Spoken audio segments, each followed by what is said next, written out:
argument, I think it's way premature.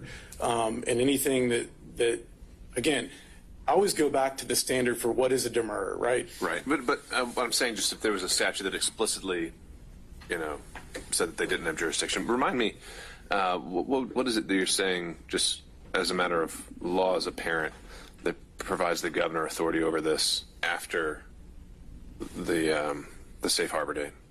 Judge, I don't have the indictment in front of me, so I'd need to know specifically what statement we're talking. I think this is in regard to the the certificates or the paperwork where if an elector doesn't show up on election day or on December 14th, that the governor has to ratify a replacement of that person.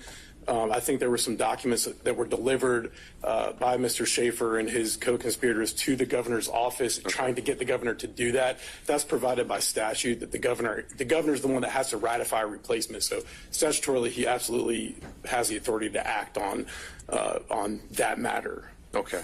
All right. So, from the top, I think there was a lot of time spent on definition of public officer and some of the allegations raised in Mr. Still's briefing, which I think his motion deadline should be coming up soon. So if he's requesting argument, we'd have him in. Sure. But if you want to make any initial reactions, well-prepared judge. All right. First, I want to I've made this statement in the past as it relates to Mr. Schaefer, and I'll make it again, which is we have to address an elephant in the room. The elephant in the room is that Mr. Schaefer is in the 11th Circuit right now demanding to be recognized as a federal officer. So what are we? I mean, are we saying that this position of elector is an officer or isn't? I think they need to make up their mind there. But as it relates to, well, I've actually got quite a bit of ground to cover, and I'll kind of take it as it was raised by Mr. Gillen. I want to start with, and again, as we pointed out in our response, we don't believe that the definition section in 2153 applies. I think you just much conceded that. So, but Judge, if it did apply, I think it actually supports us, because if you look at paragraph B, this is 215322B. It says public officer means every other elected state official not listed in subparagraph A. So it's a comprehensive definition of any elected state official. So we believe that that would absolutely cover it to the extent that it's persuasive, that it shows that presidential electors are public officers. That definition says any elected state official. So they are elected state officials. I want to hit briefly on the cases that were raised by Mr. Gillen as it relates to what Mr. Still put in his pleadings, prepared to address those. First, there was an intimation that 161023 only applies to police officers or peace officers. We know that that's not true because of a case called Kennedy versus Carlton. That's 294 Georgia 576. 2014 Georgia Supreme Court case where a conviction was upheld for someone impersonating a DFACS employee, clearly not a police officer, a peace officer of any kind. So we can dispense with that argument. As it relates to the cases that Mr. Gillen referenced, the definition of public officer in other contexts, all of those cases deal with the definition of public officer in the context of a petition for quo warranto. I believe there's 3 cases that are referenced in Mr. Still's pleading. We're filing our response to that tomorrow, but I can kind of take them in turn. Mr. Gillen referenced this list of qualifications in the McDuffie case, tenure, emoluments, duties, etc. That's not the holding of McDuffie. So the way that the McDuffie case is structured is the Georgia Supreme Court says no one's ever definitively said what a public officer is in the context of quo warranto. Well, look, if you're about to file a response and Mr. Beaver may be requesting oral argument, why don't we just save it for when I've had a chance to read these cases and we can be more productive. Sure, I can skip those cases, but I did want to hit a few points, Judge, as it relates to the statutes that establish that presidential electors are public officers. First of all, the actual office itself is created by law. So it's created by the United States Constitution, Article 2, Section 1, Clause 2, and it's also created by OCGA 21-2-10. That actually establishes that there is an office of presidential elector in this state. They have duties that are established by law. Those are established both in the U.S. Constitution in the 12th Amendment, as well as at OCGA 21-2-11. By law, they're elected by the public, 21-2-10. And also there was a reference that they don't get a salary. That's actually not true. There's a compensation for presidential electors that is set forth by law at OCGA 21-2-13. Additionally, the election code itself refers to the office of presidential elector. It refers to it as an office. In two places in particular, 21-2-132A and 21-2-132E. And again, we again rely on those cases that Mr. Gillen discussed. Garrison versus the state, 276 Georgia App 243, 2005 case where someone was convicted for impersonating a federal agent, an unspecified federal agent, and that conviction was upheld by the Georgia Court of Appeals. Cert was denied by the Georgia Supreme Court. And then the Libri case where they, of course, impersonate the Metro Atlanta Human Trafficking Task Force that doesn't exist. So we would argue to the court that the definition for 161023's purposes that our appellate courts have applied a very liberal definition as a public officer. It doesn't even have to be a real public officer, doesn't have to be a state officer, anything that purports to be, someone acting by authority of the government is a public officer. And that's certainly what presidential electors do. Their positions created by law, their duties are established by law. All right, so jumping down to the forgery counts. Again, elephant in the room. 1691, there's at least 5 ways that you can violate the forgery statute. The cases that the case that Mr. Schaefer relies on, Jackson versus the state, that's someone who was charged with forgery based on purporting a document purporting to have been made by another person. We did not charge under that provision of 1691. We charged under the final provision, which is by authority of one who did not give such authority. Mr. Gillen says that we didn't object to looking at these, things in the record in other cases. Let me be clear for the record, we do object. That's the definition of going outside of the indictment. So we agree with the court that considering those things outside of the indictment absolutely transforms that into a speaking demurrer is void, it can't be granted. If you look at the counts, the forgery counts, they track exactly the forgery statute. Case law tells us that that's what's sufficient for a general demurrer. I don't know that there's anything else to say about those counts. As it relates to the false statements, again, addressed that at the very beginning, but I would point out that in Haley, where both the conviction was upheld and the indictment itself was approved of, the indictment said this on the false statements counts. It said that the defendant did knowingly and willfully make a false and fictitious statement and representation in a matter within the jurisdiction of the GBI, a governmental agency, by calling himself the Catch Me Killer and stating that he killed 16 people. It doesn't allege any of the things that Mr. Schaefer says in his pleadings that have to be alleged. They don't have to be alleged. Like they've done in other motions, defendant here is trying to add elements to this offense that just don't exist, trying to add pleading requirements that don't exist. And Haley tells us the case itself directly quotes the indictment.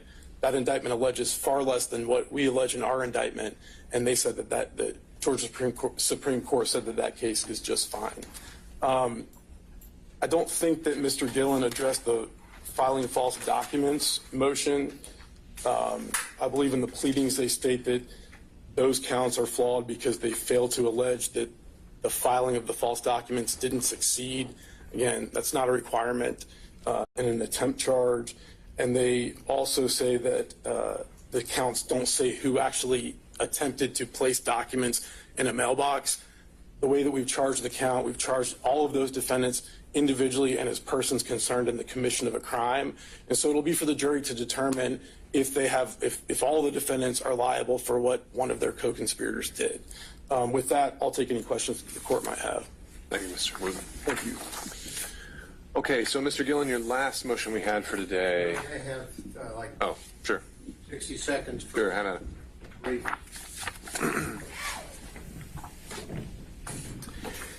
The state did not and cannot answer the direct question about a violation of the safe harbor rule, why that would allow that situation to give the governor or the Secretary of State any authority to do anything. That comes in under several of the arguments that we've made. I won't repeat it, but they simply, their argument is, let's put an agent up and ask the agent whether or not he had authority. No. By law, by federal law, they did not have the authority. It's not whether some GBI agent thinks that he can come in here and tell the jury, pay no attention to federal law, pay no attention to the dissenting opinion in Bush v. Gore, pay no attention to that. I'm a GBI agent. I say we can do it. That's wrong. They lose there because the law is very, very, very clear. And we can go back and we'll, both the state and I know the Schaefer team will go back to look at our argument that we made to the court. When my recollection could be wrong, I don't think so. We'll see. But my recollection was because the pleading was a part of the court system that we had a citation which permitted the court to take that into consideration as part of the record and thus not going outside of the record for speaking Demurrer. I could be wrong, but we'll get that to you quickly because that. And they latch onto that to say, pay no attention to the reality of what happened in this courthouse, in the court filings, which destroys their argument. And so, with that, Your Honor, I'll sit down, then I'll go back and get my other folder.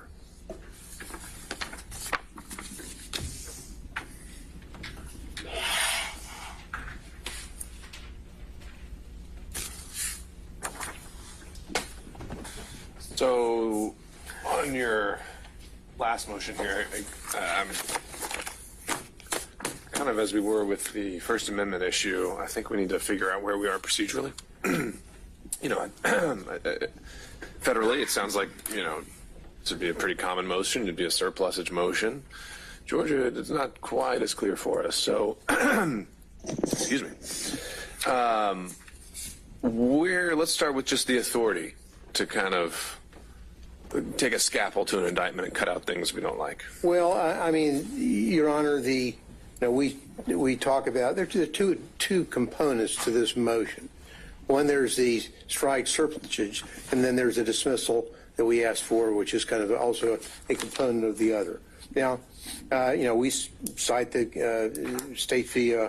Corin on the issue of being able to. The allegation, the indictment is not wholly unnecessary to constitute an offense as mere surplusage. We think. Right. When we read the surplusage opinions, we're talking about, a miscited code section or a wrong date or something like that. So I don't know. I don't think that's what you're characterizing. No. I guess this is where I'm. It's more just a legal conclusion, right? Let me. A legal conclusion, number one. But it's even more than that. It's this. When they continually, in their pleadings, in the indictment, in their pleadings, in their extrajudicial comments that they make, they have bombarded the defendants, the electors in this case, with the concept of, and the phrase of fake electors. Now that is not. That is a description, a conclusion, and a pejorative description. So it's a legal conclusion you very much disagree with. It's the core of your defense. I think it's not only a legal conclusion, but it's also something that should be stricken because it is just a pejorative statement. I'm not saying. I'm saying. I can call you something really nasty in an indictment, and it doesn't necessarily have to be a legal conclusion about your violation of a particular law. And so that's what we have here. And we have this permeating this case. Well, I'm just trying to, again, based on what we've seen and is allowable in Georgia, let's just make it simpler. If in a murder indictment someone's alleged to have acted with malice aforethought. That's a legal conclusion. Well, that's right. And it's something that the defendant may really have an issue with. But we don't strike it. We just go forward and we go to trial. Different world, different cases, not the point that I'm trying to make. What I'm trying to make is, and you put in malice aforethought because you put that in there to define the terms. Sure. What about this one? There's one I remember when we talk about nicknames and aliases. And I remember there's one in Georgia from the 90s. They put in an alias of Stomper. And he had beat the defendant to death. Well, and the Supreme Court said, that's okay.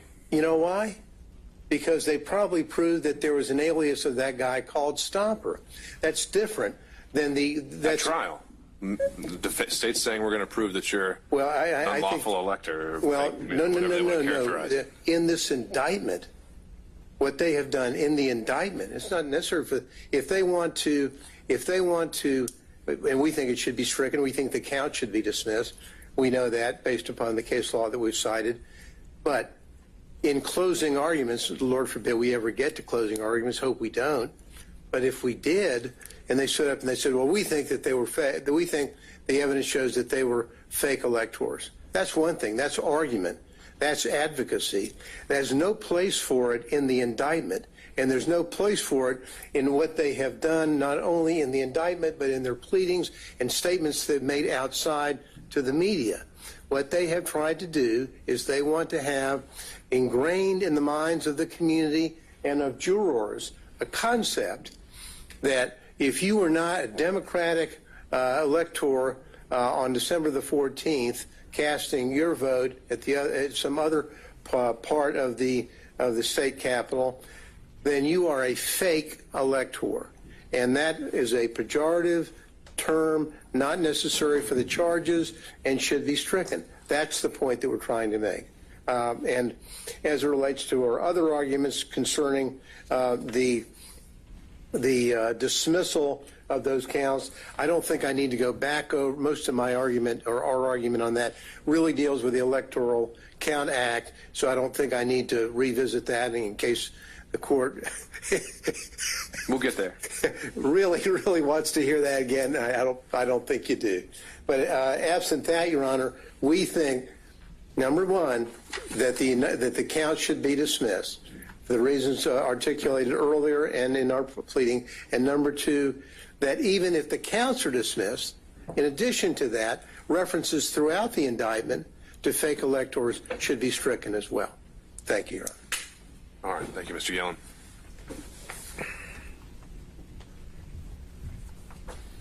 Judge, I'll be brief.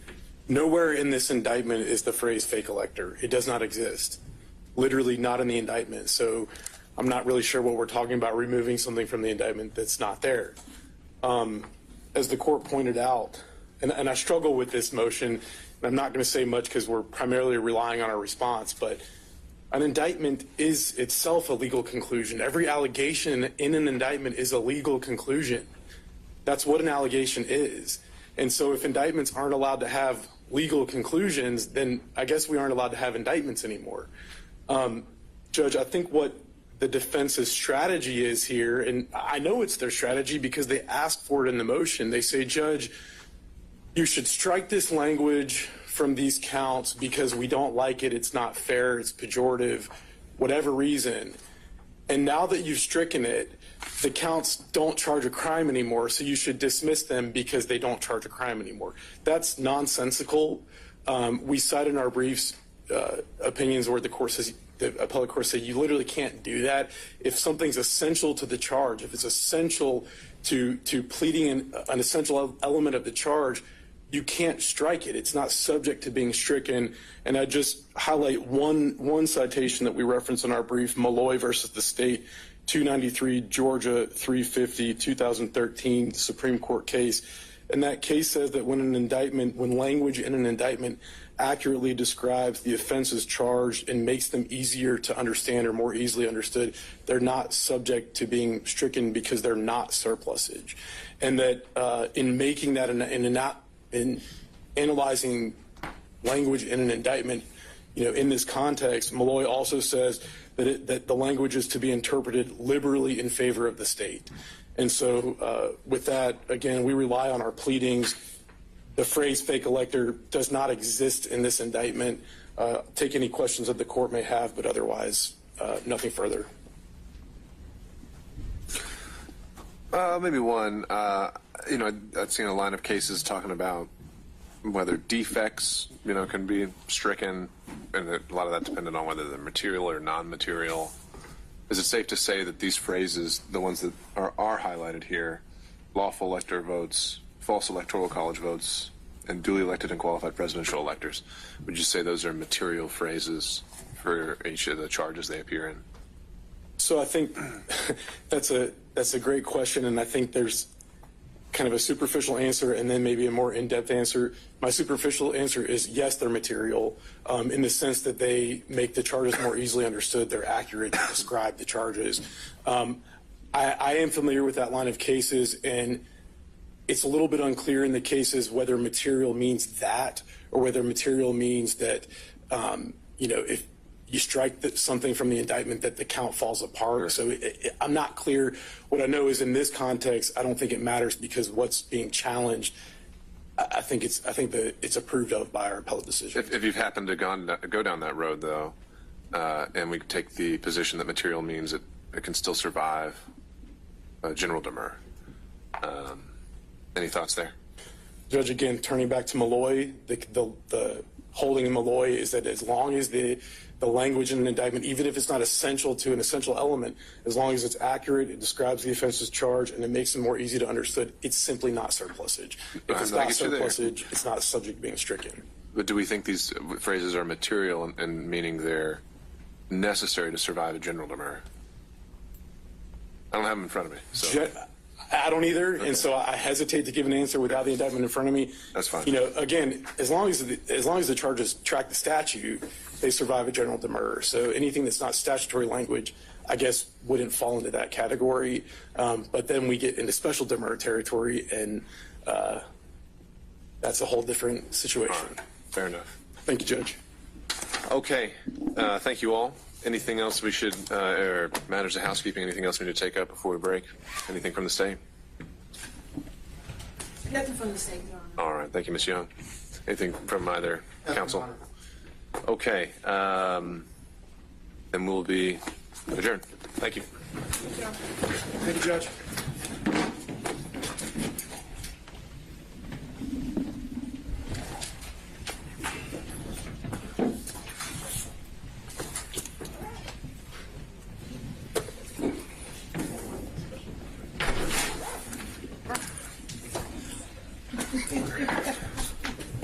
Play baseball. They had to play baseball with their team. I suppose. And everybody did.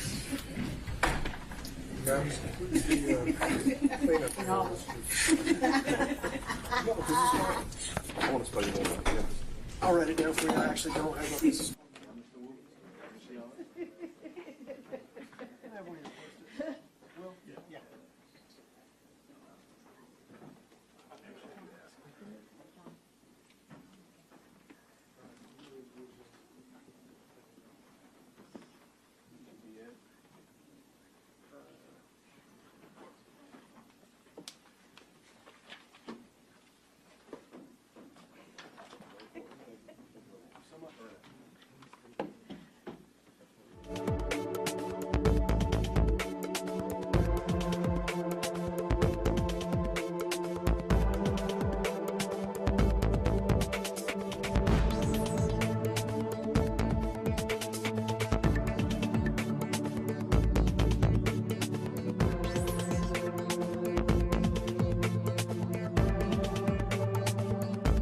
Look good now. Lost weight and everything.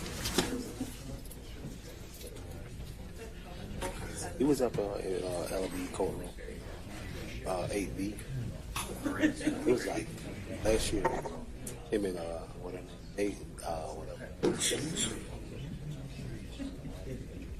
Pretty tall, man. He looked like he was at peace.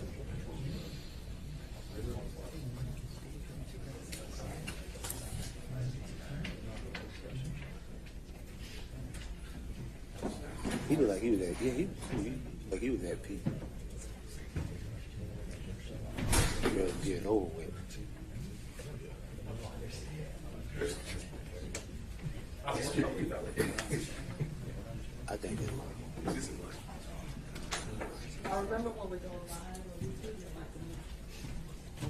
Gotta be. What'd you say? Cheryl, Yes, you have to go live. You're the host. I know. Okay. Thank you. We vote on that?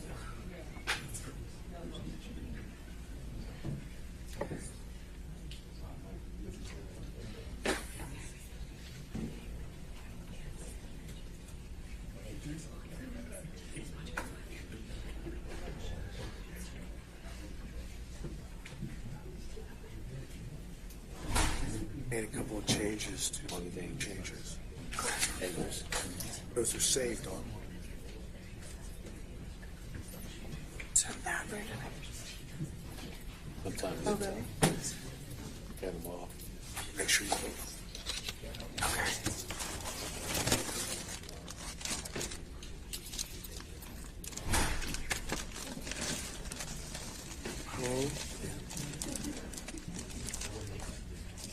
I'll tell you later. What, do you have it from here? I don't know who to let in the meeting. Liz needs to be co-host. You have it.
position at this point on can we make an as-applied First Amendment analysis of this? So it's true in federal courts. It's kind of all over the place. Some courts explicitly stay away from it, and other courts go into it. We know that in this defendant's case in D.C., actually Judge Chutkan explicitly went forward and made an analysis based on the allegations in the indictment there. But not every court does, and some federal courts stay away from it for a very specific reason, which is that there are still factual allegations which have to be settled by a fact finder for a jury.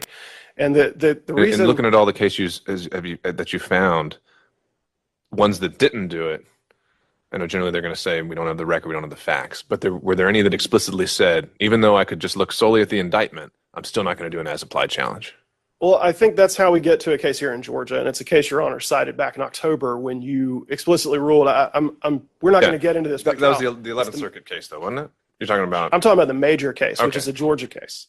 The major case is where they say, okay, this is a pretrial, as applied First Amendment challenge, but essentially what this boils down to is an argument about intent. That's what the defendant's really talking about. And when you look at what the defendant wants to argue about here today, it's just saying, well, I was just a guy saying things. I was just advocating. I was just speaking my mind. And so all of this is protected, and therefore the entire thing has to go away. That is a question. I think that's your strongest argument on if we're in the analysis of the as-applied challenge. I'm still just trying to get over and really understand the procedural element of it. Well, and that's what Major says, is that because that intent question has yet to be answered, and the jury is the person who is the entity that answers that question, it's premature to consider this. And you can't say that the First Amendment has been applied, or that the as-applied challenge can succeed at this stage because there's still questions that have to be answered. But Major, I think that was like an overbreadth on terroristic threats, right? It begins with overbreadth, but then it moves into an as-applied challenge. That's the last part of the Major. Did they actually say premature, or did they just say denied? They say that they cannot say that it's unconstitutional under the First Amendment as applied to the defendant in that scenario because there are still intent questions. So does that actually maybe suggest then that they did do an as-applied challenge? It's just very hard for a defendant to win that because all you have is the indictment.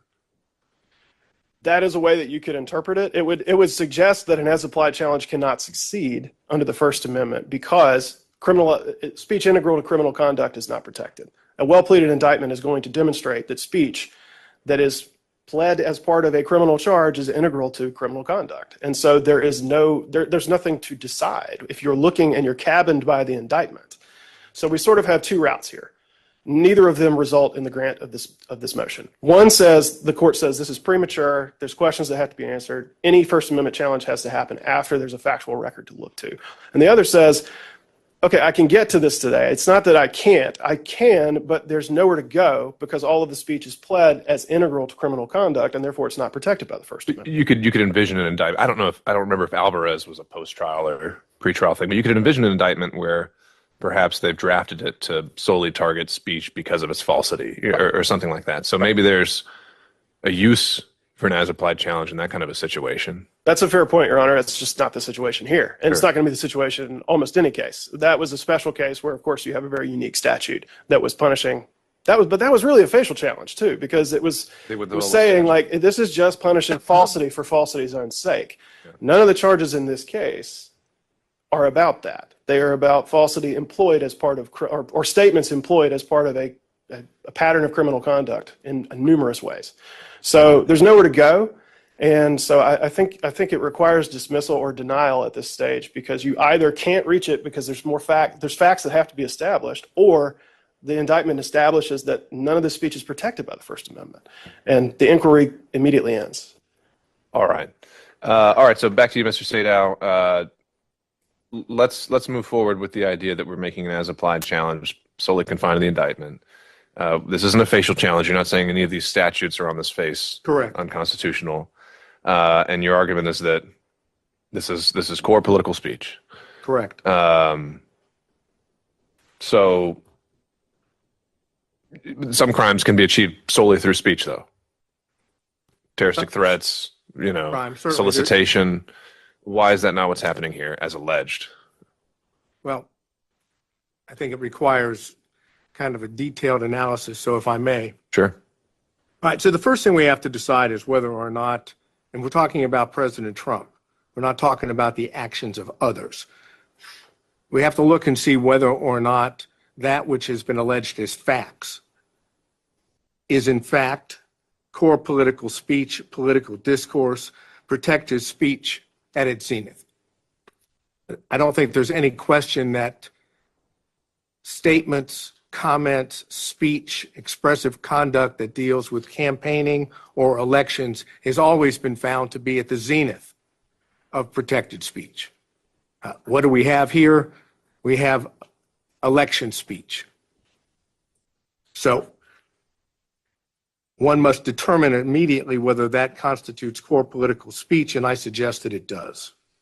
Now, does that make a difference ultimately? Yes, because the more core speech, the more it is protected, the less the government should be involved in restricting it. I don't think there's any real doubt about that. So then the question becomes, is the mere fact that the state here represents that it is false or fraudulent under the statutes, is that enough? Now, from what I just heard, I think the state's position would be yes. All we have to do is say it's false, it's integral to criminal conduct, it's fraud, and therefore it can't be unconstitutional as applied. I don't believe that that's what the law says. I think what the law really looks at is as to that that's not so, particularly, and I don't need to go back through in detail everything that Alvarez said, but I think Alvarez is important because even when you talk in terms of, and I'll start with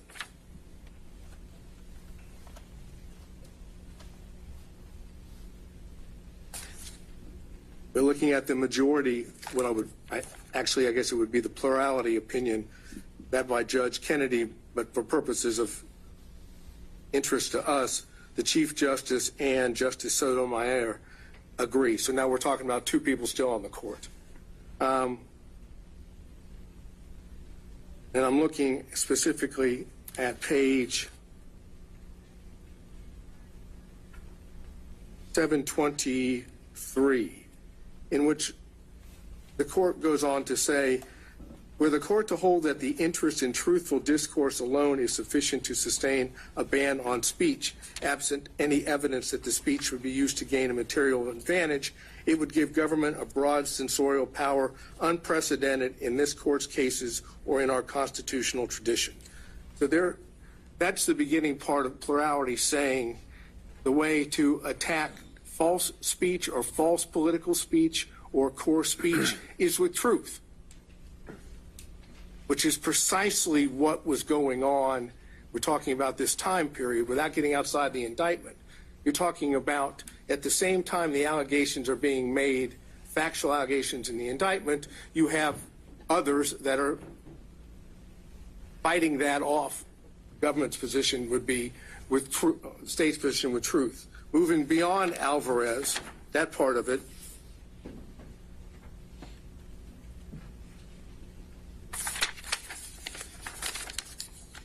you have Justice Kagan with Justice Breyer.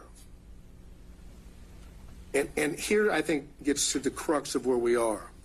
And this is the concurring opinion. It goes through a litany of false statement cases in which the government's position in Alvarez is being false in and of itself is enough. That is, once you determine it's false, we're done. But that's not what the concurrent says, and that's not what the dissent says. The concurrent says, basically, that these judicial statements cannot be read to mean no protection at all. False factual statements can serve useful human objectives, for example, in social contexts where they may prevent embarrassment, in public contexts where they may stop or panic in the face of danger, and even in technical, philosophical, and scientific contexts where, as Socrates' method suggests, examination of a false statement, even if made deliberately to mislead, can promote a form of thought that ultimately helps realize the truth.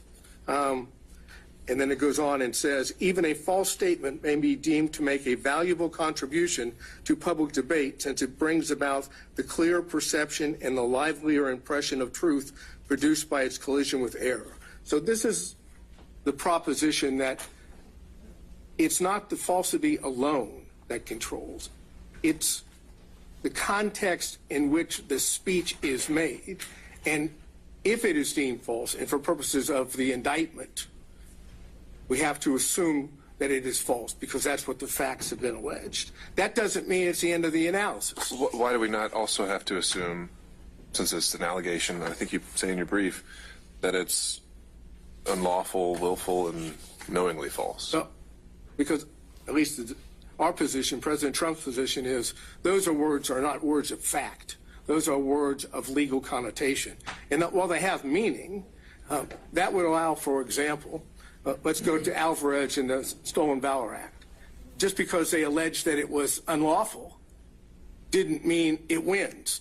That is, it doesn't mean that the government wins. But that's because they decided that wasn't a crime at all. I mean, that was a facial challenge where they said this statute, even if you violated it, violates the First Amendment. You've said that the RICO statute, you can violate it and not, it's not a, right?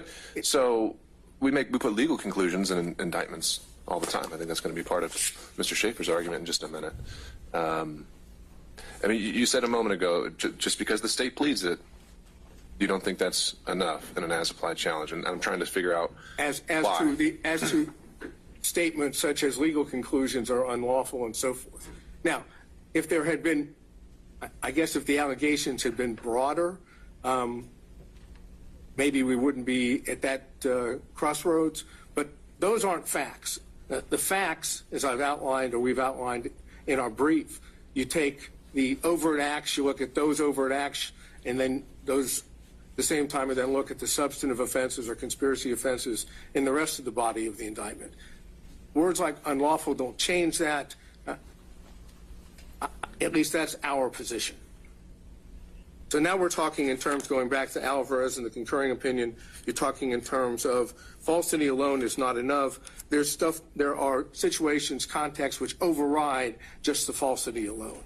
And that's, again, the political discourse, the political speech. The more significant it is to certain issues, clearly being President of the United States at the time, dealing with elections and campaigning, calling into question whether what had occurred, at least in the election of 2020 for president, that's the height of political speech. And then you go even to the dissent, which I think is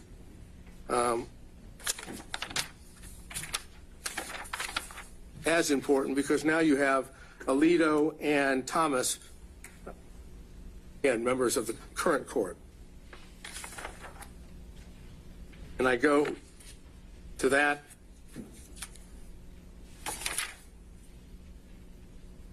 What I believe starts at page 751. And it says,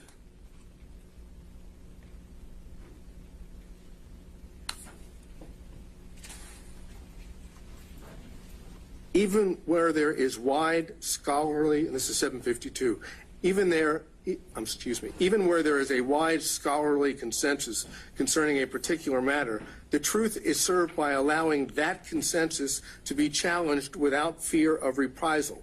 Today's accepted wisdom sometimes turns out to be mistaken, and in these contexts, even a false statement may be deemed to make a valuable contribution to public debate, since it brings about the clear perception and livelier impression of truth produced by its collision with error, citing U.S. Supreme Court.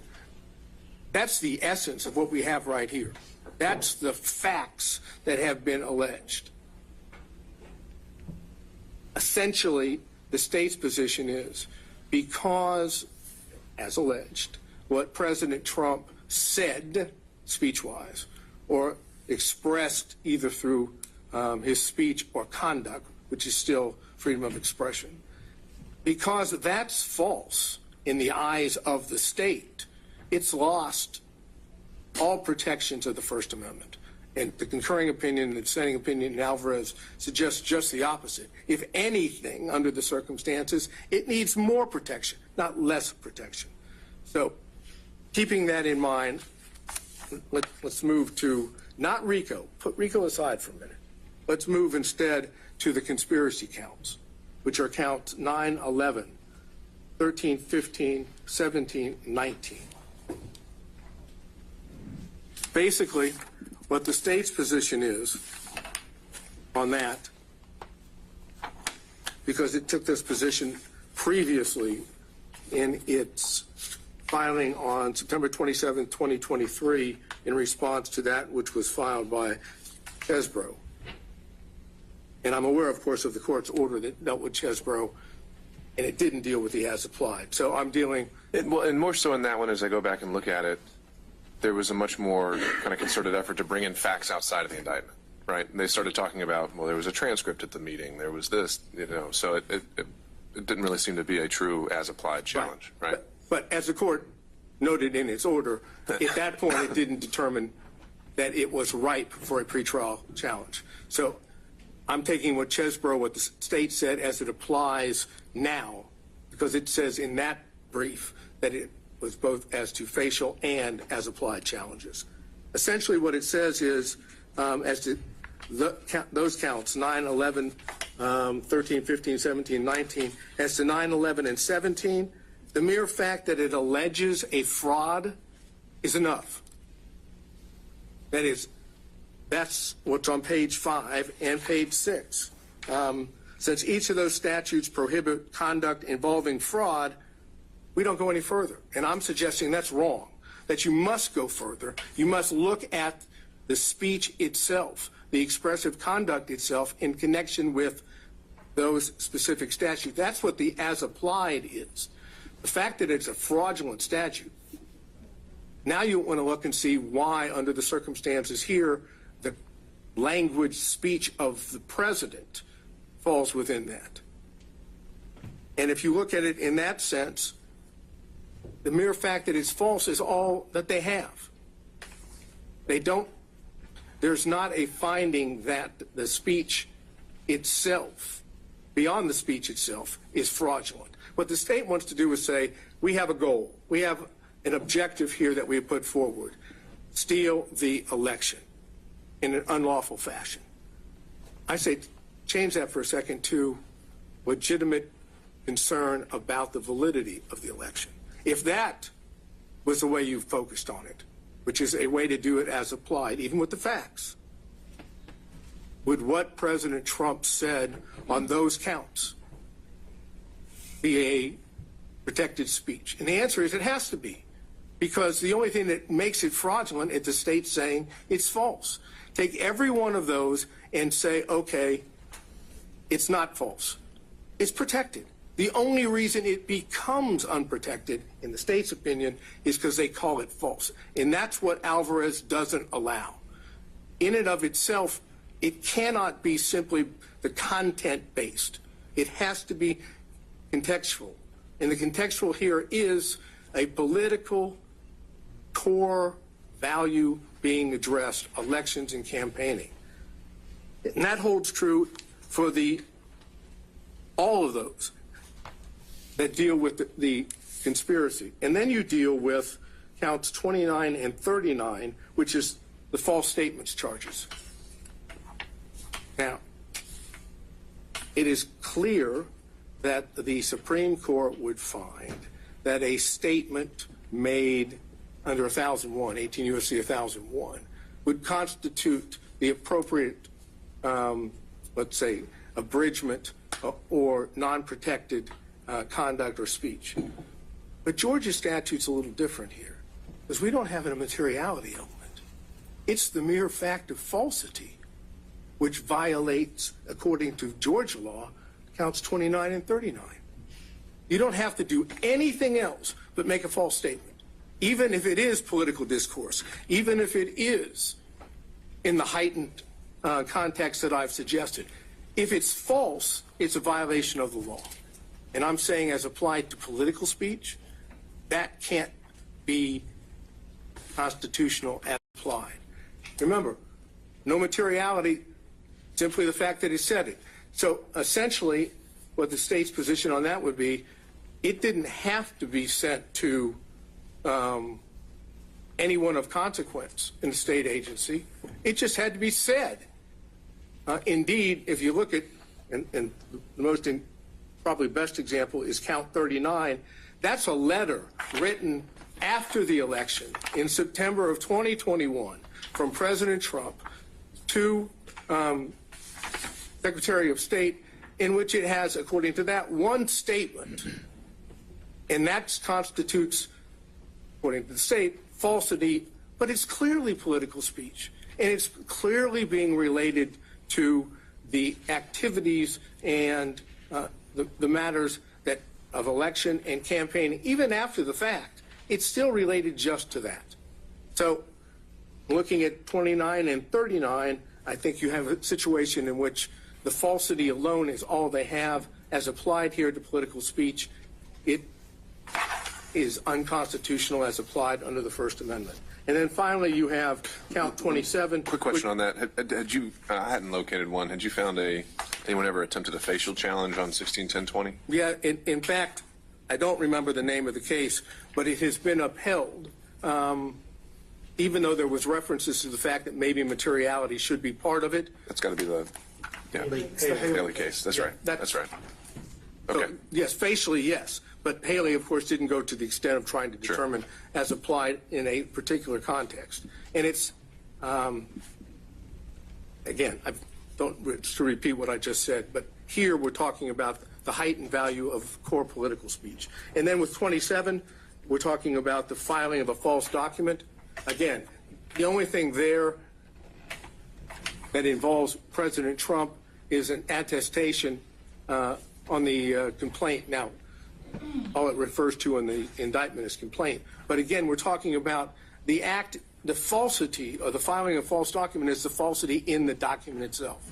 And I'm suggesting under the circumstances that in that alone wouldn't violate that statute as applied. So regardless of the facial challenges, the question becomes here, is the mere fact that the state says fraud or false statement enough to get by an as-applied challenge? And our suggestion is it is not. Now let's go to RICO. And I think RICO is more difficult, to be honest with you, because we're talking about a much broader statute. At the same time, when you look at the allegations against President Trump, all of the allegations involved expressive conduct or speech. We have false statements alleged in overt acts, and again, all of which are political core value, political discourse.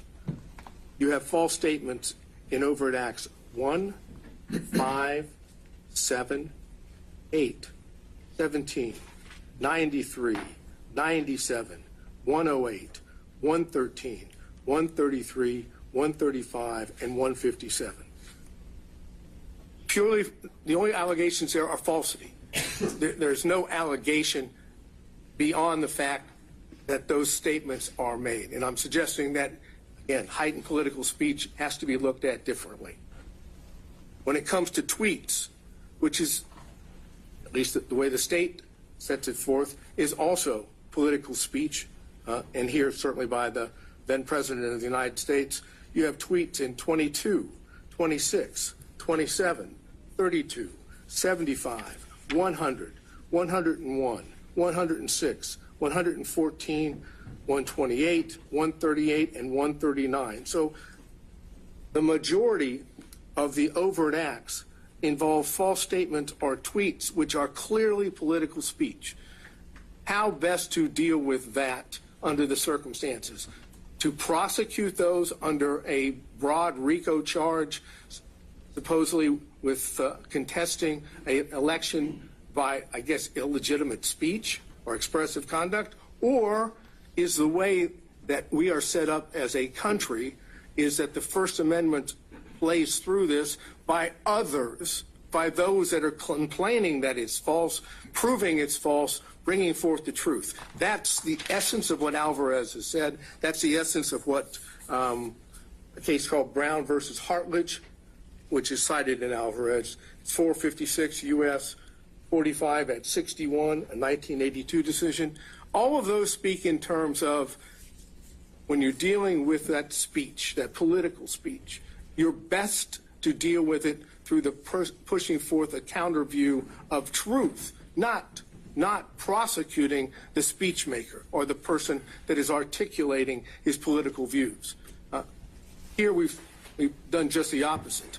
We have decided that because those views were unpopular and in state's opinion false, we must prosecute them to stop them from happening again, which is, again, the essence of why it's unconstitutional as applied, because that's not what the law says. Finally, the rest of the overt acts, either telephone calls or meetings or requests, no false statements. They're just acts, expressive acts. And they're in there as well. Those are political acts. And for the court's benefit, because I know there's a lot of overt acts, those are 9, 14, 19, 28, 30, 31, 40, 42, 43, 44, 90, 95, 112. What was in the old indictment is 123, paragraph, or number 2 is now, I think, is 125. 130, 131, 140, and 156. There is nothing alleged factually against President Trump that is not political speech. So what this court has to decide is the state's position that fraud or false statements under these circumstances, which I suggest really is alone, is that enough to get it by an as-applied challenge? Our position is it's not. Is there another way to look at this? They're going to argue at the same time that it's integral to criminal conduct. But it's the speech that's being punished. That is the criminal conduct. If it's not the criminal conduct, there would never be an indictment for the RICO against President Trump or any of these other counts. Take out the political speech, no criminal charges. Political speech disagreed with, basis for all charges. I think that is the best way for me to sum up where our position is. All right. Thank you, Mr. Sadow. All right, Mr. Wakeford or Mr. Floyd, if there are any points that you wanted to address or respond to. Maybe I'll start you off with this.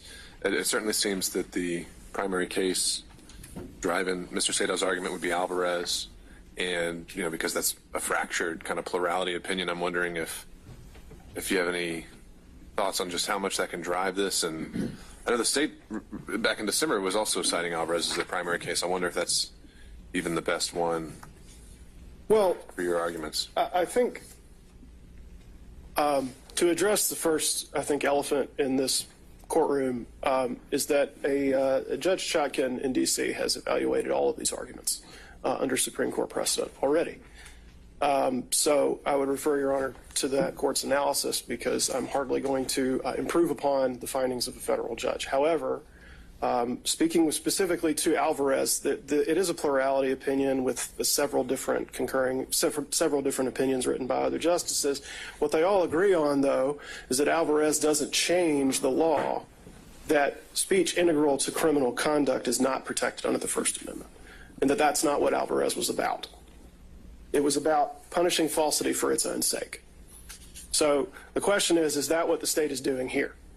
And by fundamentally rewriting the indictment, the defendant is suggesting today that that is somehow what the state is doing, when actually what the state is saying is that these statements made by the defendant were all employed as part of criminal activity, various conspiracies, frauds, intentions with deceit, and violations of the law. It's not just that they were false. It's not that the defendant has been hauled into a courtroom because the prosecution doesn't like what he said.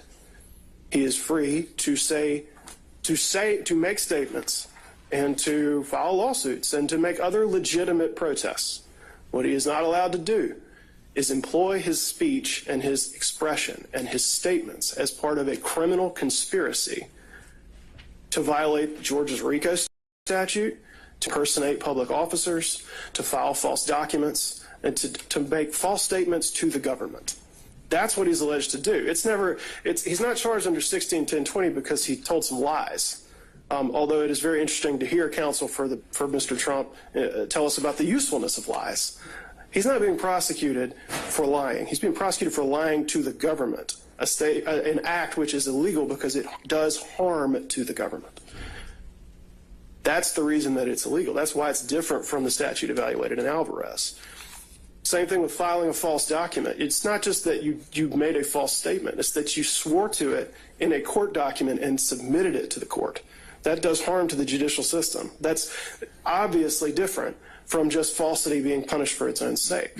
And that is what each and every charge in the indictment demonstrates, is that these statements are part of criminal conduct that is larger than just the false statement on its own, especially with the RICO charge, where what we see is that this is a criminal organization whose members and associates engaged in various criminal activities, including but not limited to false statements and writings, impersonating a public officer, forgery, filing false documents, influencing witnesses, computer theft, computer trespass, and on and on and on. What the defendant is suggesting to Your Honor is trying to get around to the fact that because it's almost saying that because these statements are false, that these charges should be dismissed. It's like, well, you can't punish falsity on its own, and yet each time you look at the charge, the government's saying, the state is saying that he lied. So that must be the end of the inquiry. But that's not the end of the inquiry at all. That's not what the indictment says. It's not just that he lied over and over and over again, as counsel for the defendant points out by listing all of the instances in the indictment. It's that each of those was employed as part of criminal activity with criminal intentions. And we finally get to a place where where I knew we would end up, which is saying, I believe Your Honor was requested to think about it as not as lies, but as legitimate concern about election issues. Well, that sounds like a trial argument to me. But this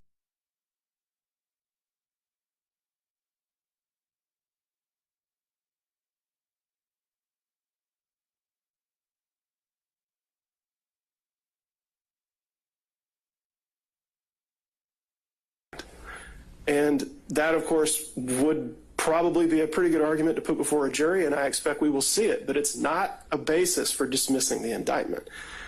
The whole question of intent is no doubt going to be brought up. It can only be determined by a jury. But what we have heard here today is an attempt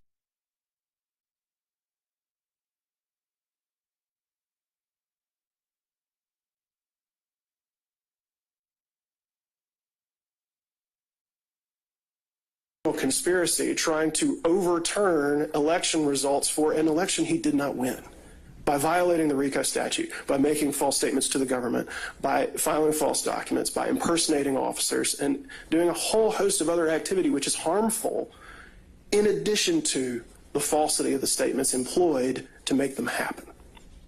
So I think there's been a suggestion that Your Honor can sort of reframe what you're looking at, but Alvarez does nothing to shift the basis that the court should stand upon when evaluating the indictment. And that is to say, is this speech being punished solely because it's false, solely because of its viewpoint, or is it speech that's being demonstrated as integral to a pattern of criminal activity? And finally, the fact that it speaks to political concerns or core political speech, and this is something that the court in D.C.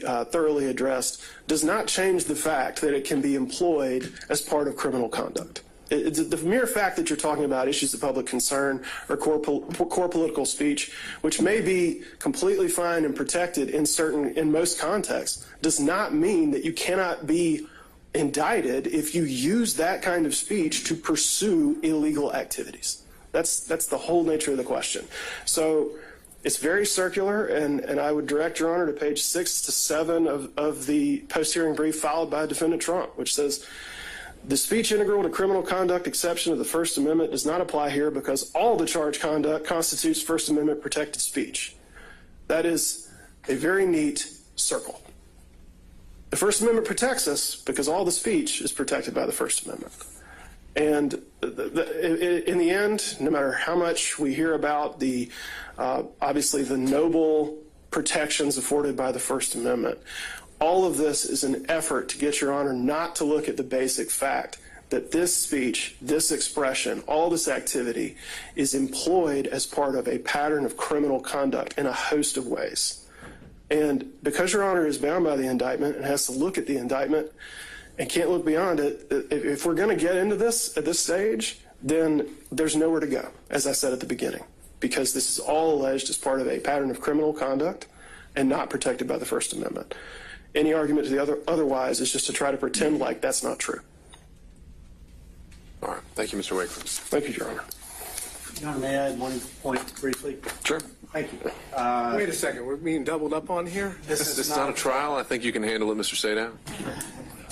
And this is, I'm just going to be on one specific point, not duplicate the argument made before. I believe Defendant Trump fundamentally misunderstands the role of an overt act in a conspiracy case. As we've discussed many times previously, this is a RICO conspiracy case.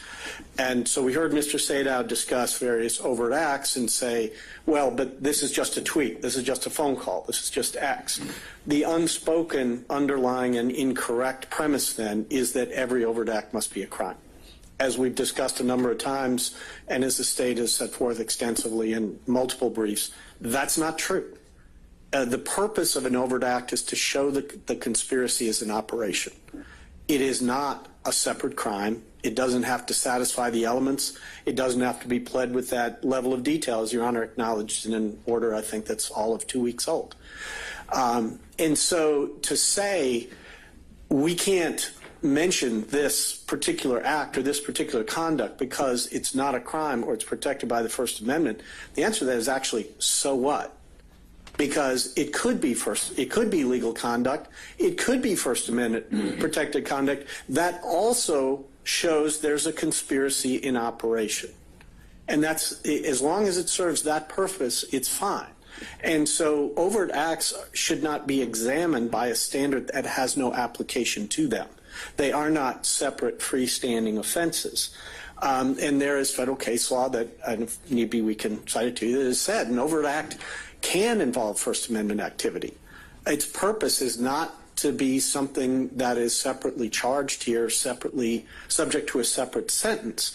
Its purpose is to show that there is a conspiracy and it's an operation. Georgia RICO requires one overt act by any one defendant. So, of course, the RICO would stand if anything, any of the 161 overt acts alleged constituted an overt act. It would only take one. It doesn't take any by Mr. Trump. But the point is, we have an abundance of them by Mr. Trump, and for purposes of the RICO statute and the manner in which it functions, it doesn't matter whether that's First Amendment conduct or not. I mean, my colleague has fully explained why much of this conduct is not shielded under any circumstance by the First Amendment, and I don't mean to contradict that in any respect. But it's important not to lose sight of the function the overt act plays, the role it plays in a conspiracy case here, because it is not the role being suggested by Defendant Trump. All right. Thank you, Mr. Floyd. All right, Mr. Sadow, I'll give you a couple minutes. Final word. Thank you, sir. If I heard what Mr. Floyd just said,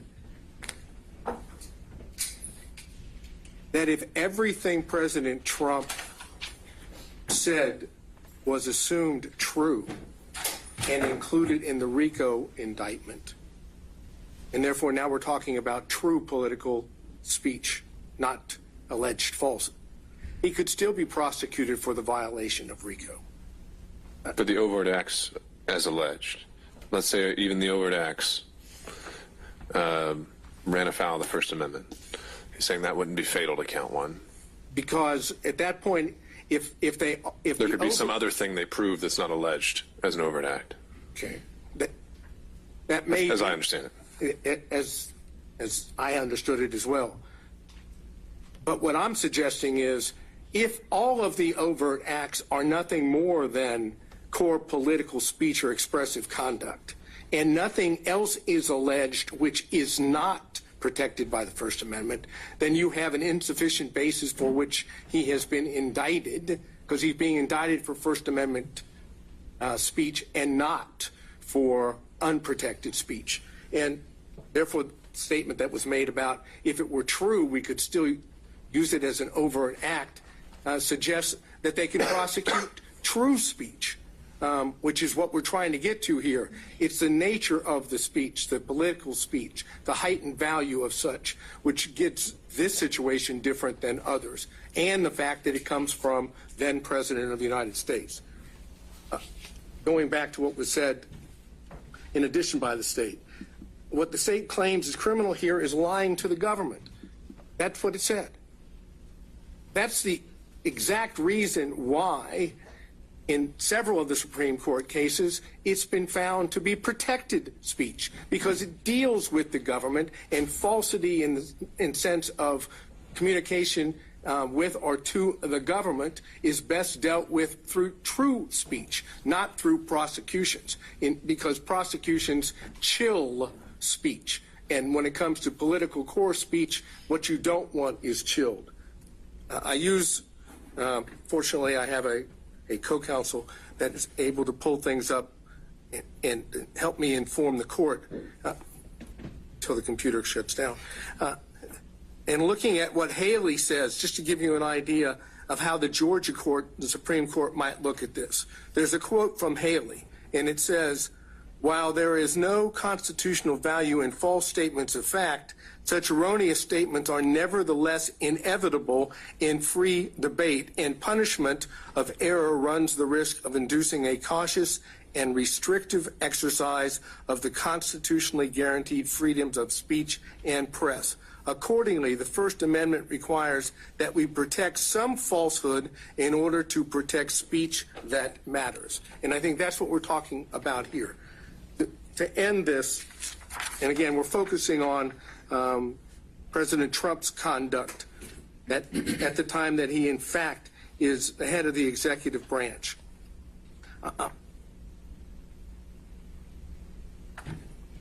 There is references to this in Brown v. Hartledge, and I cited that earlier. A well-publicized yet bogus complaint on election eve raises the concerns that you may have some impact that would affect an election. But the preferred First Amendment remedy of more speech, not enforced silence, has special force. Underlying our dependence upon more speech is the presupposition the right conclusions are more likely to be gathered out of a multitude of tongues than through any kind of authoritative selection. To many, this is and always will be folly, but we have staked upon it all. And for speech concerning public affairs is more than self-expression, it is the essence of self-government. And that comes from Garrison v. Louisiana, which is cited also in Alvarez. Bottom line here is this. But for protected First Amendment speech, President Trump would not be charged in RICO or the other counts. Take out the protected speech, and you don't have an underlying basis for which to charge him. And since that violates the Constitution as applied to the charges here and his speech here and his position here, this is ripe for a constitutional challenge. One step further. If it's not ripe now and we get into intent, when does the court determine that? Do you determine that after we have a trial? I think it would be the directed verdict stage. Well, right? but would it? That's a sufficiency of evidence. With all inferences, in favor of the state. That's a whole question. I mean, do we go through the whole trial? God forbid there should be a conviction, and then we go back to try and determine as applied? I'm suggesting the reason it's ripe now and the reason why we don't even get to a trial is because it's unconstitutional to force an accused, be it the President of the United States, former President, or anyone else, to stand trial on protected speech. And I think that's what Alvarez and the progeny previous to that and after say. All right. Thank you, Mr. Sadow. All right. Mr. Gillen, do you need a minute before we dive in, or can we get started? No, we're ready to go. Okay. So just teeing this one up.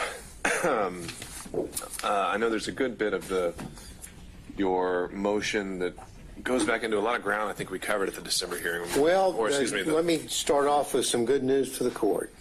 I'm happy to hear it. See the smile already on the court's face. Well, consciously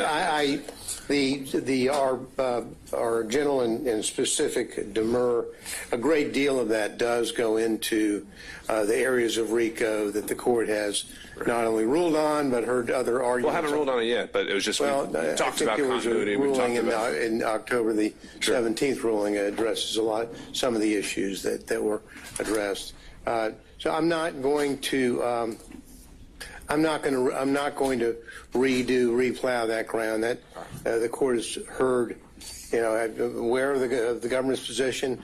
I know that probably ruined Mr. Floyd's day by not allowing him to get up and go back over his RICO expertise. I'm not going to do that. What I'd like to do, though, today is to move forward to some areas that I do think needs to be.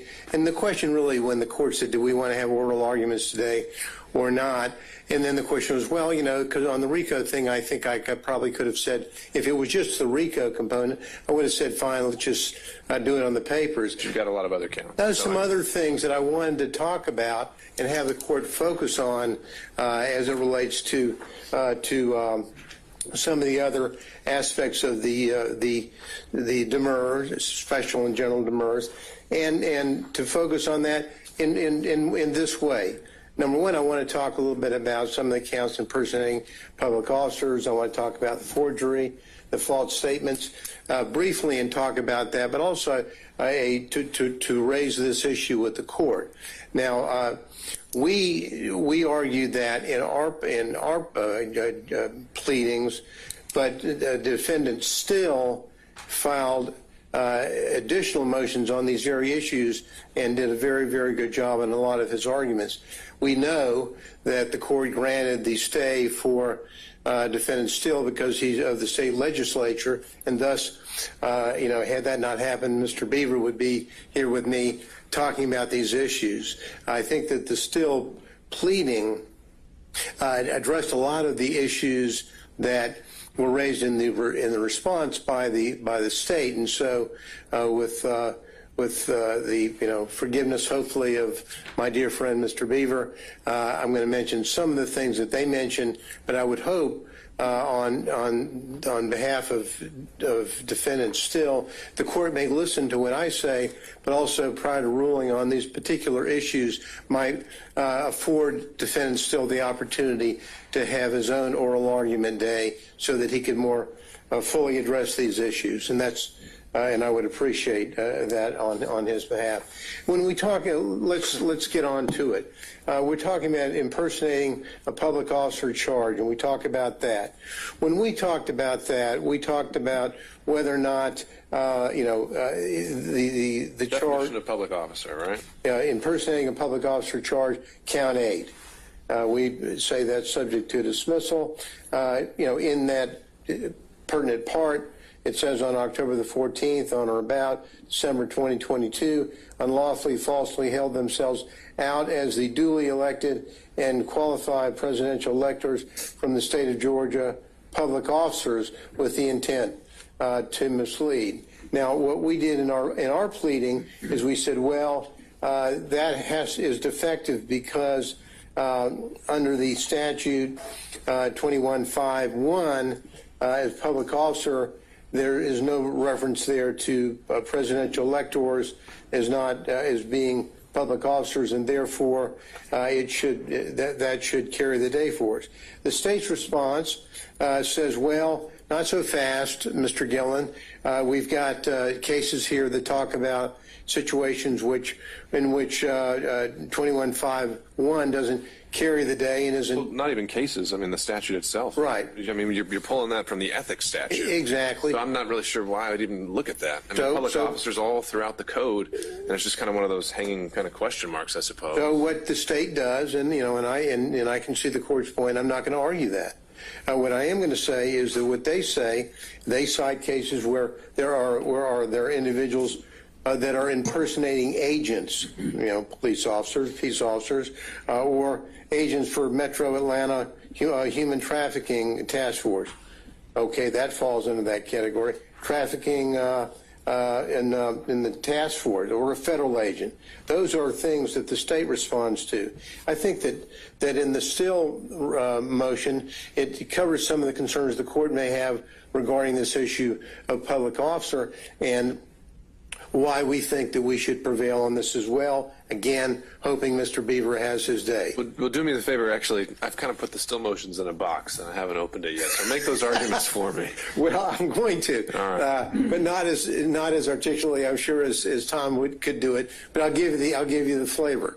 The flavor of it is that in the still motion, which we adopted after it was filed, it talks about how other case law in Georgia, when it talks about, first of all, 1610-23 doesn't define public officer. So we start from that, so that we've got that out there. Not defining the public officer. Now, but the still pleading does say that the issue of who is and is not a public officer is addressed in other contexts in Georgia law. Usually in the quo merito proceedings where somebody's trying to find out the legitimacy of somebody having or holding a particular office. And in that context, there are cases citing in the still pleading that address this very matter. They cite Brown v. Scott and as a case in which the Brown v. Scott case, whether or not an individual has designation or title given to him by law or exercises functions concerning the public assigned to him by the law, they cite Brown. That doesn't, the inquiry doesn't really end there. The Georgia Supreme Court has noted the term public officer involves the idea of tenure, duration, fees, emoluments, and powers, as well as that of duty. And so that's McDuffie v.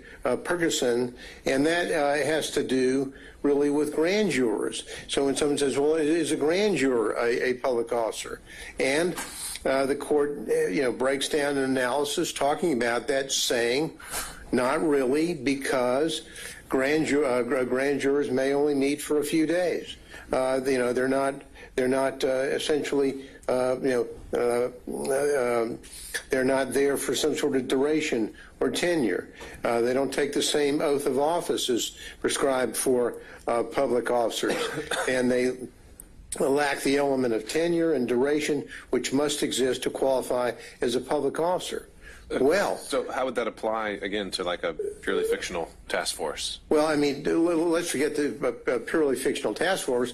It would let's have it that case law from our Supreme Court, how it applies to our case, and how it applies to our case is the presidential electors are not people who have lengthy tenure, duration, which it must exist. Frankly, their job is to meet for one day. No, I see your framework there, but if the framework is actually in this, whereas the Metro Atlanta Human Trafficking Force, it doesn't even exist. Well, it doesn't. But someone is pretending to be an agent. Maybe they're a part-time. I mean, it seems like you see, know what I mean? We might agree to disagree here, because I think that when someone says, "Well, here's my badge. I'm an agent of enforcement of the law for," and then names a particular entity that doesn't even exist. They're pretending to be a peace officer. They're pretending to be an agent for the government, which, by the very nature of that job, would have tenure, would have responsibilities, would fall into the definition that the Supreme Court has given in Brown v. Scott and McDuffie v. Pearson as to what a public officer should be. And so in that context, we have, and same thing actually, it popped up again on the issue in Morris v. Peters, another case, Supreme Court case, dealing with whether or not someone is a public officer. That had to do with a quo warranto against the chairman of the Georgia Democratic Party and whether or not he would fall in as a public officer.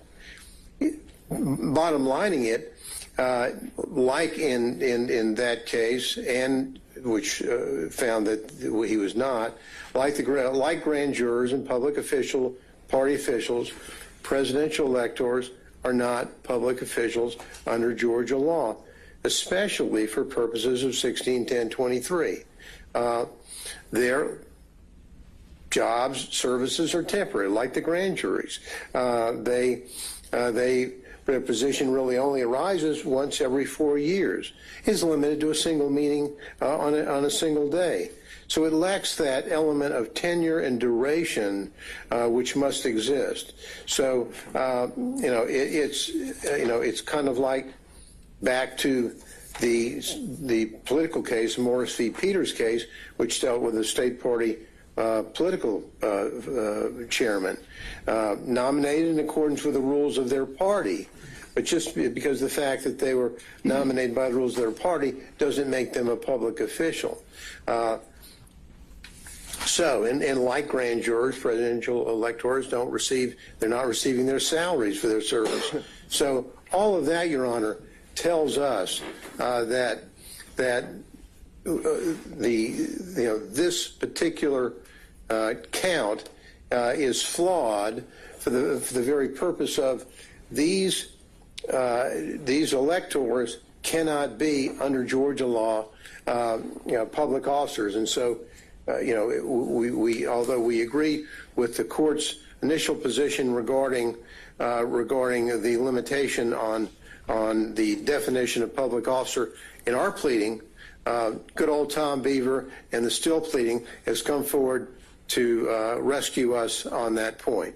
And so if you look at what they did, and hopefully Tom will do a better job of articulating those points, in their pleading they talk about specifically some other cases that get into either in Texas and I think Utah as well that deal more specifically with this. But for the purposes of argument today, I think that we've sort of got the drift on what I think is happening on the impersonation of public officers. They're not public officers, and clearly under the direction we believe of our Supreme Court, they could not be so judged.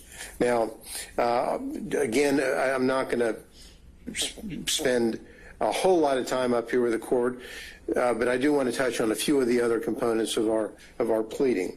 The forgery counts.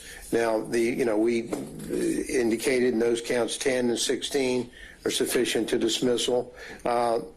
Writing a check in a fictitious name or manner that the writing is made or altered purports to have been made by another person. That's the definition of 1610. We have what we have here in this indictment is we have an assertion that a writing or other than a check in a manner that the writing is made purports to be made by authority of the duly elected and qualified presidential electors from the state of Georgia who did not give such authority. Now, that's what they allege. Let's break that down as to why, and the state's response to us saying they want to focus on the phrase under the authority, and what we have here is the concept of what is the authority. Who is this on October the 14th? Who was the duly? The duly elected and qualified presidential elector from the state of Georgia who did not give such authority on December the 14th, 2020. Now, the answer to that is that as a matter of law, simply as a matter of law, and we're going back, Your Honor, to some of the arguments we've made with the court earlier on the issue of supremacy clause, were worthy of at least highlighting some of those points to the court for the purpose of making our point here. And that is this, that, under the federal law, as it existed in 2020, when the state of Georgia failed to comply with federal law about having an adjudication of any pending controversy or litigation, and as we know, in the public record in this courthouse was the pending and unresolved Trump and Schaefer litigation on the election.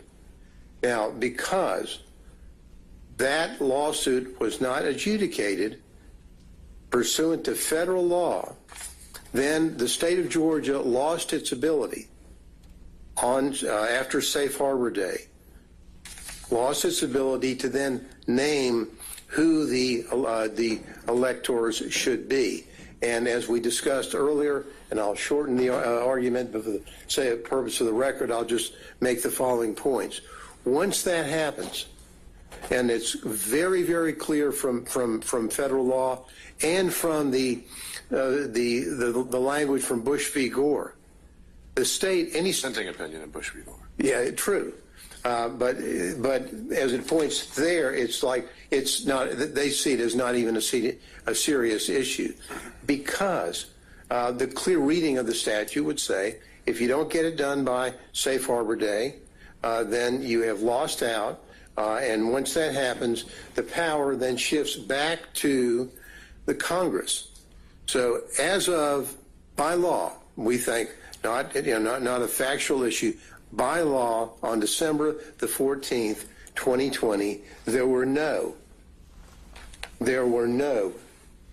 duly elected and qualified presidential electors from the state of Georgia because of that failure. And so, understand your point, and I don't want to get too deep into it, but since we're in Demurrer world here, wouldn't your allegation of whether a lawsuit was filed, whether it was pending, none of that's in the indictment? Doesn't that transform this into a speaking demurrer? Well, we don't think so, and the reason why we don't is the last time I think we quoted the court that the court could take a notice of the pleadings within the court system, and I believe that what we articulated there, and I don't think we had an objection from the state, could be wrong, but my recollection is we didn't.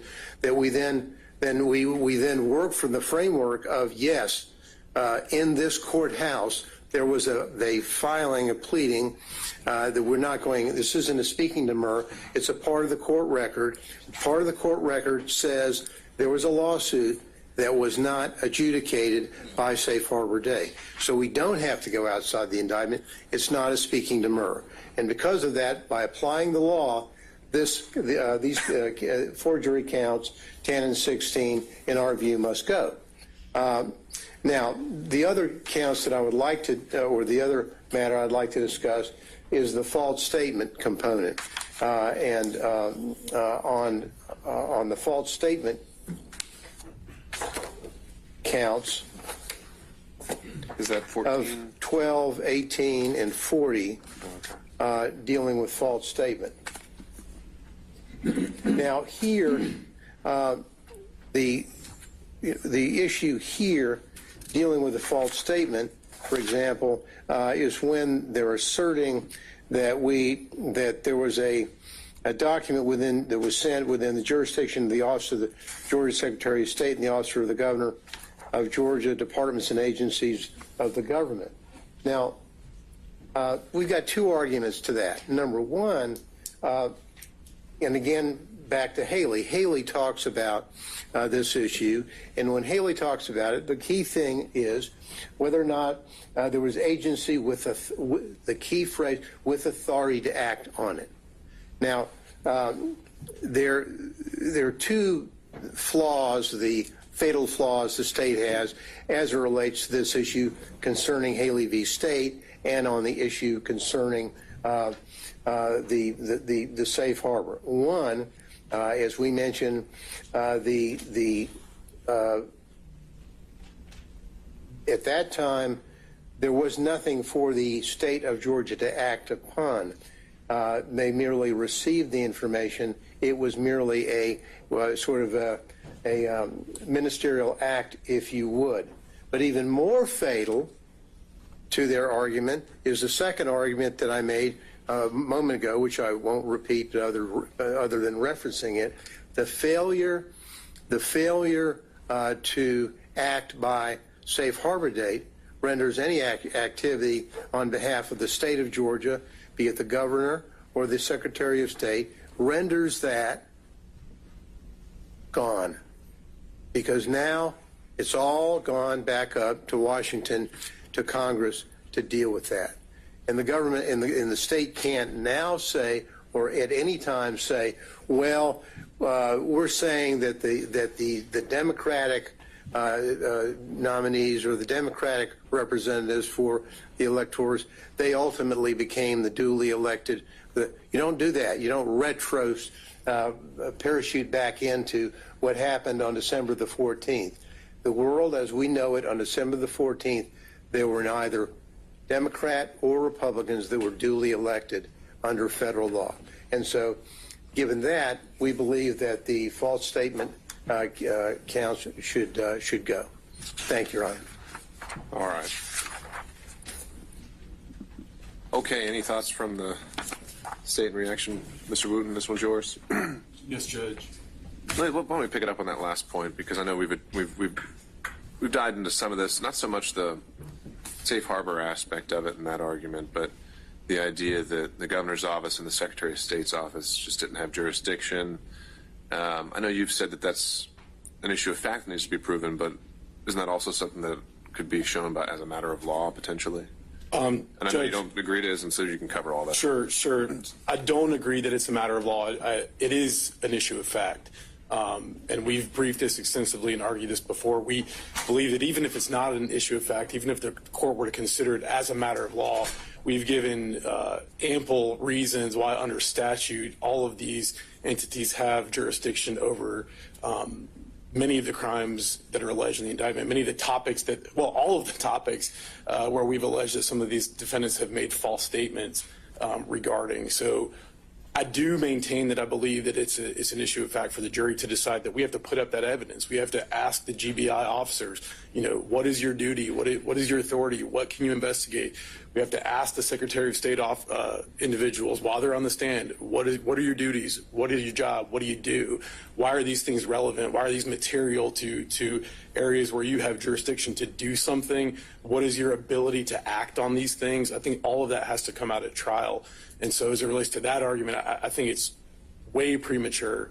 And anything that again, I always go back to the standard for what is a demurrer, right? Right. But what I'm saying, just if there was a statute that explicitly, said that they didn't have jurisdiction, remind me, what is it that you're saying, just as a matter of law as a parent, that provides the governor authority over this after the safe harbor date? Judge, I don't have the indictment in front of me, so I'd need to know specifically what statement we're talking. I think this is in regard to the certificates or the paperwork where if an elector doesn't show up on election day or on December 14th, that the governor has to ratify a replacement of that person. I think there were some documents that were delivered by Mr. Schaefer and his co-conspirators to the governor's office, trying to get the governor to do that. That's provided by statute, that the governor is the one that has to ratify a replacement. So statutorily, he absolutely has the authority to act on that matter. Okay. All right. So, but from the top, I think there was a lot of time spent on definition of public officer and some of the allegations raised in Mr. Still's briefing, which I think his motion deadline should be coming up soon. So if he's requesting argument, we'd have him in. Sure. But if you want to make any initial reactions, well prepared, Judge. All right. First, I want to I've made this statement in the past as it relates to Mr. Schaefer, and I'll make it again, which is we have to address an elephant in the room. The elephant in the room is that Mr. Schaefer is in the 11th Circuit right now, demanding to be recognized as a federal officer. So what are we? I mean, are we saying that this position of elector is an officer or isn't? I think they need to make up their mind there.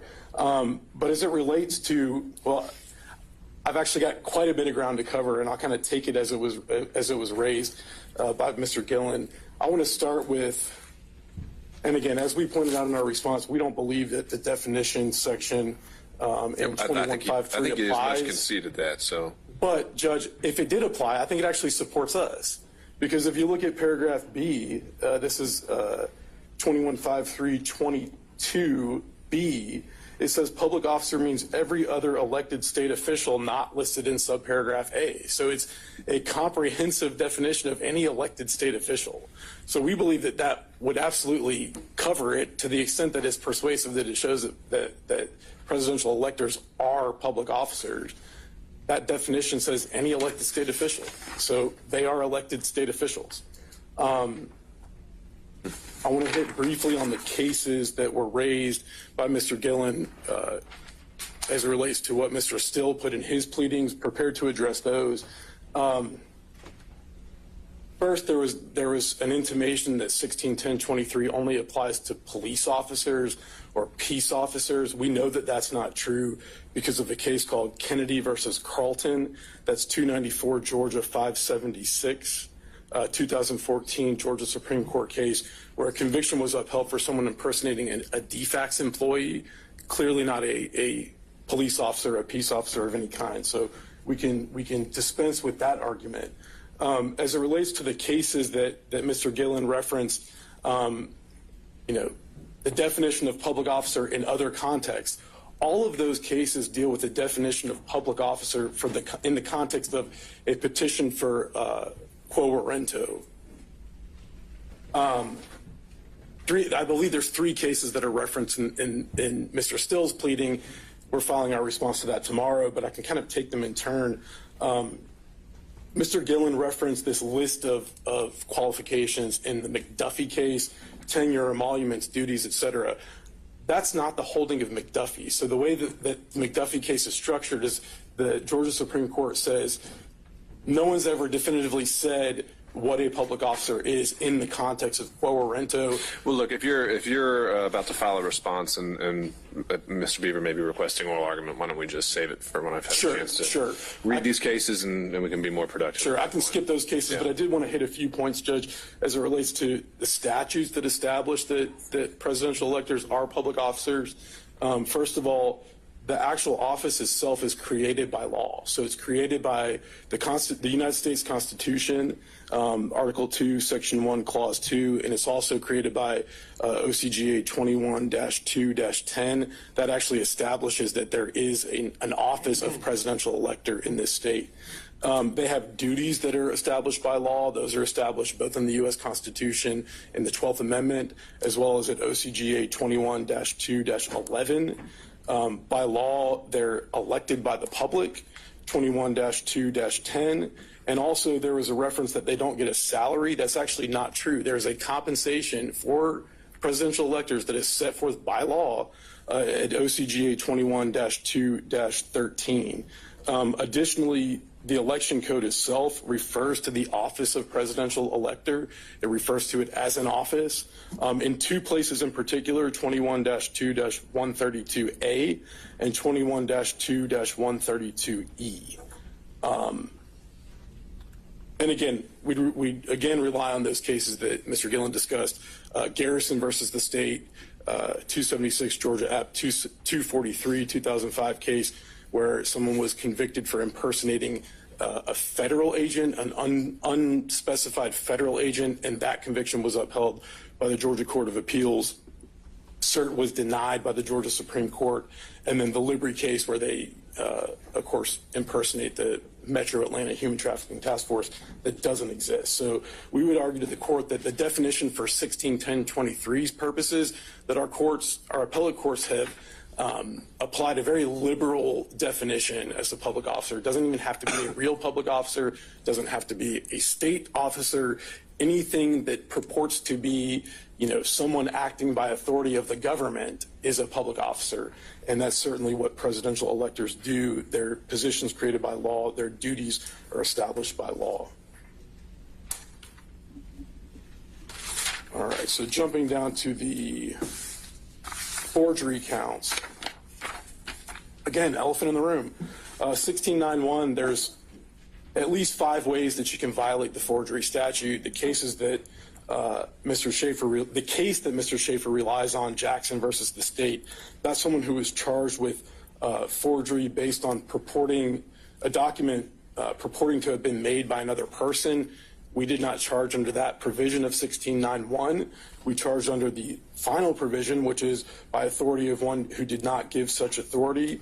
Mr. Gillen says that we didn't object to looking at these, things in the record in other cases. Let me be clear for the record, we do object. That's the definition of going outside of the indictment. So we agree with the court that considering those things outside of the indictment absolutely transforms that into a speaking demurrer is void. It can't be granted. if you look at the counts, the forgery counts, they track exactly the forgery statute. Case law tells us that that's what's sufficient for a general demurrer. I don't know that there's anything else to say about those counts. As it relates to the false statements, again, addressed that at the very beginning, but I would point out that in Haley, where both the conviction was upheld and the indictment itself was approved of, the indictment said this on the false statements counts. It said that the defendant did knowingly and willfully make a false and fictitious statement and representation in a matter within the jurisdiction of the GBI, a governmental agency, by calling himself the Catch Me Killer and stating that he killed 16 people. It doesn't allege any of the things that Mr. Schaefer says in his pleadings that have to be alleged. They don't have to be alleged. Like they've done in other motions, defendant here is trying to add elements to this offense that just don't exist, trying to add pleading requirements that don't exist. And Haley tells us the case itself directly quotes the indictment. That indictment alleges far less than what we allege in our indictment, and they said that the Georgia Supreme Court said that case is just fine. I don't think that Mr. Gillen addressed the filing false documents motion. I believe in the pleadings they state that those counts are flawed because they fail to allege that the filing of the false documents didn't succeed. Again, that's not a requirement in an attempt charge. And they also say that the counts don't say who actually attempted to place documents in a mailbox. The way that we've charged the count, we've charged all of those defendants individually and as persons concerned in the commission of a crime. And so it'll be for the jury to determine if they have, if all the defendants are liable for what one of their co-conspirators did. With that, I'll take any questions that the court might have. Thank you, Mr. Worthen. Thank you. Okay, so Mr. Gillen, your last motion we had for today. I have like Oh, sure. 60 seconds. Sure.